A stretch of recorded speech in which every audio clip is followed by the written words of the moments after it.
Representative Fred Keller. Thank you, gentlemen, for your testimony. I do have a couple of questions. Mr. Bloomingdale, you made a statement that if an employee goes into a union shop, you know what you're getting into. Would that indicate that if there's a shop that's not organized, the union will stay away from it? Not if the employees decide they want a union. That's what it's all about, man. Free choice. That's why we're here. Right. The majority wins.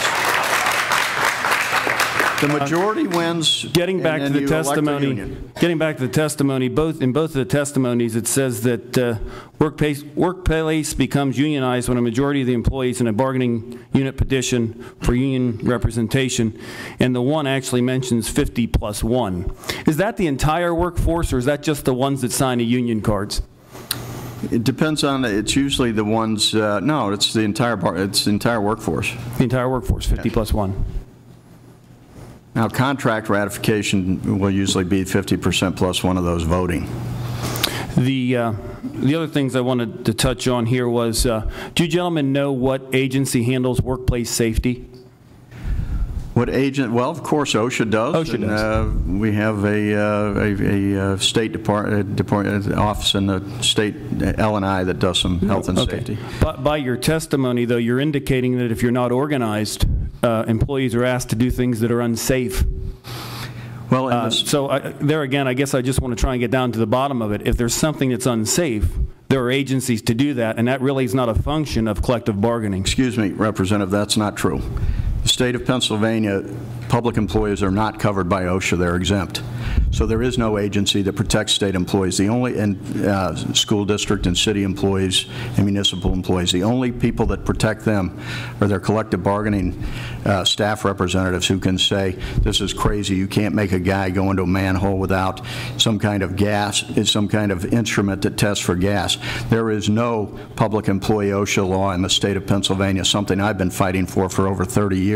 But we don't have it here, and we should, because that absolutely we need to. Well, then that's a separate issue than compulsory union or compulsory organization. But it's something that unions do. I think it's something we bargain for, and it's something we do. The other thing that you mentioned was hours worked. There again, anybody that works hours, that's governed by Department of Labor, correct? Well, you can negotiate hours of work as well, and don't forget, you know, you talk about OSHA, and yes, do we have OSHA? But you know what? It would take OSHA something like 1,000 years for their inspectors, because people keep cutting their budgets in order to inspect all the workplaces. So in union shops, private sector, union shops have safety committees that they negotiate. There are private employers that have safety committees too. Yeah, because public employers aren't covered by OSHA, so the union has to do it. But even unorganized private industry can still call OSHA and get OSHA to come in, but their chances of getting somebody to come are very, because OSHA has so few inspectors because of the budget cuts over the years. No, I beg to differ with you. I come from private industry, and if somebody calls OSHA, OSHA's knocking on your door, sir. I know that. Well, I would argue that, but the couple other questions. I just want to keep moving here. The thing I asked here on the fair share, I made a note here. It was brought up that it doesn't cost much to administer. No, it's all to pay. Now. If I'm an employee, it doesn't cost much. Is it 1 hour of my wages? Is it 2 hours of wages every pay period? How much is it? It depends on the union due structure. Okay. Some unions do a percentage. Some unions do an hour.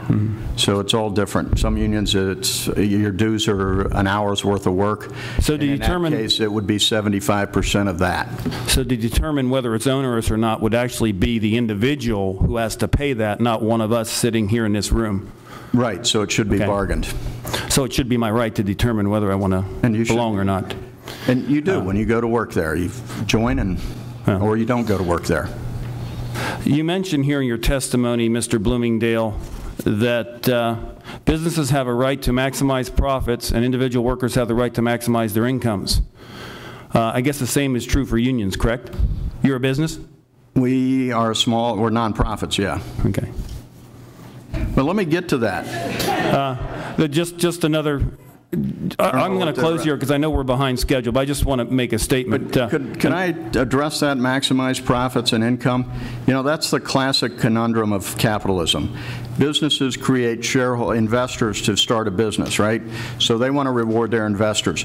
Workers produce the goods that provide the income that then comes in. So you're always going to have a little bit of tug of war of who gets the share of the profits. What collective bargaining does is allow.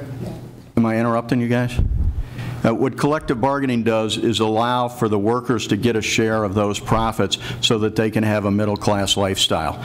That's what unions do. They provide a middle class in America. And I guess we can debate how that should go about, whether we should have the choice or not, and that's why we're here today. One other question I would just ask Mr. Amorose and Mr. Bloomingdale, just a yes or no. Do you believe unions have a good product to offer? Yes. Absolutely. Okay. When I choose to drive a Chevy because I like it, I'm not compulsed to do it. So if your product is that good, I fail to understand why we need to compulse people to purchase it. Thank you.